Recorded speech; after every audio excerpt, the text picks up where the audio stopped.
Ibaxé. Ibaxé. Ibaxé. Ibaxé. Rodrigo, vamos começar mais um Ibaxé. Falando agora, a última vez que a gente esteve junto, a gente falou sobre Exu. Falou do nosso querido Exu. E foi muito importante porque nós tocamos em alguns assuntos sobre o fato de Exu ter sido muito maltratado na história, dos nomes de Exu que foram desvirtuados. Exu é uma divindade que é mal compreendida já desde o século XIX, né? Já desde o início do fortalecimento da presença colonial na Nigéria. Exu foi posto como figura a ser combatida. Vamos falar para as pessoas que a gente vai falar de Exu, mas agora de outra maneira. Isso. Né? Porque a gente deu um tratamento a essa divindade que é tão fundamental no panteão iorubá, e a gente vai dar continuidade a isso, só que agora de outra forma. Com outros aspectos, outras leituras em cima relacionadas a Exu. Porque está acontecendo um movimento na Nigéria, nesse Exatamente. momento, que é extremamente importante e é bom a gente trazer isso para essas discussões da gente aqui. E muito interessante a gente perceber que há um movimento acontecendo na Nigéria e há um movimento acontecendo no Brasil. Sim, isso. E esses movimentos, eles têm muita coisa em comum, apesar de se desenrolarem em contextos diferentes. Então vamos falar da situação da Nigéria, inicialmente? Vamos lá. Fala A aí. Nigéria, desde 2015, há uma campanha que começa no segundo semestre, chamada Exu is not Satan. Exu não é o diabo. Que visa exatamente tirar essa ambiguidade que foi posta no nome dessa divindade. Esse dano foi feito ainda no século XIX, graças ao trabalho do bispo Samuel Crowther, ou Ajayi, Que é de 1840. 1840 o texto, em que ele é uma figura, ele é capturado, escravizado e é liberto no meio do Atlântico pelas forças inglesas que combatiam o tráfico de escravos.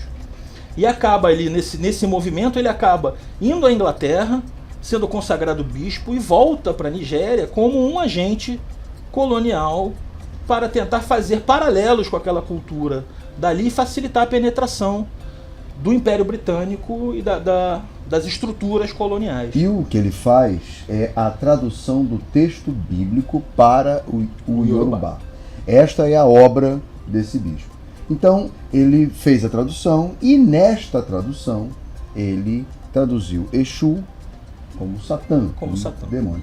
Curioso que nenhuma outra divindade do panteão Yorubá teve tradução. Teve esse tipo de relação Então, sendo feita. Jesus não virou Obatalá. Nem nenhuma outra divindade que pudesse ter caracteres semelhantes. Ou sequer sofreu alguma forma de sincretismo. De Isso forma não alguma. ocorreu.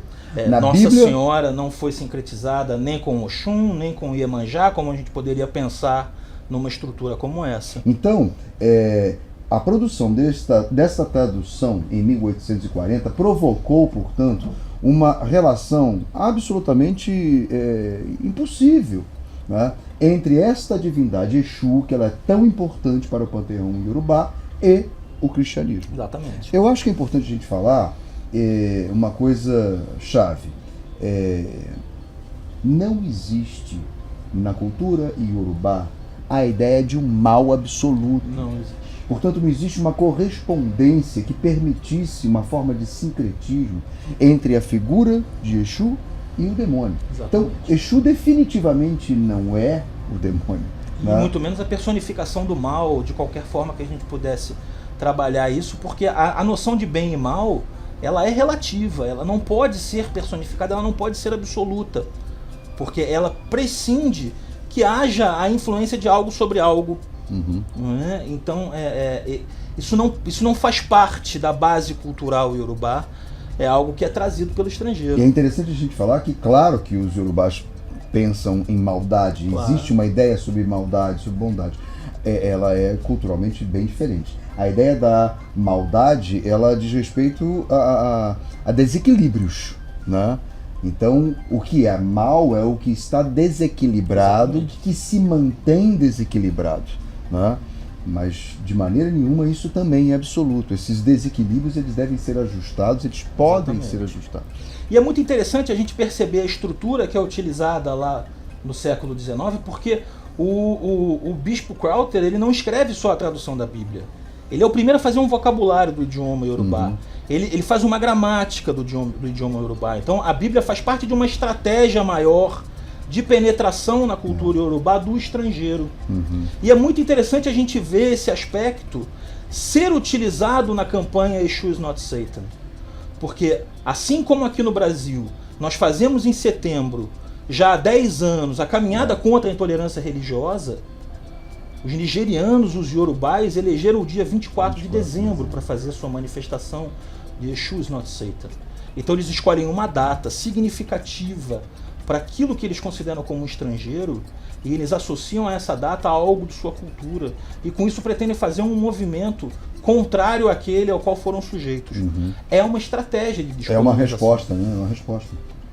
Gente, olha, a gente pode ficar por aqui hoje, né? E a gente vai retomar esse assunto no próximo programa, tá? Isso aí. Olha, não deixe de acompanhar a gente nas redes sociais. Isso, curte né? o nosso vídeo aqui, tá? Assina o nosso canal.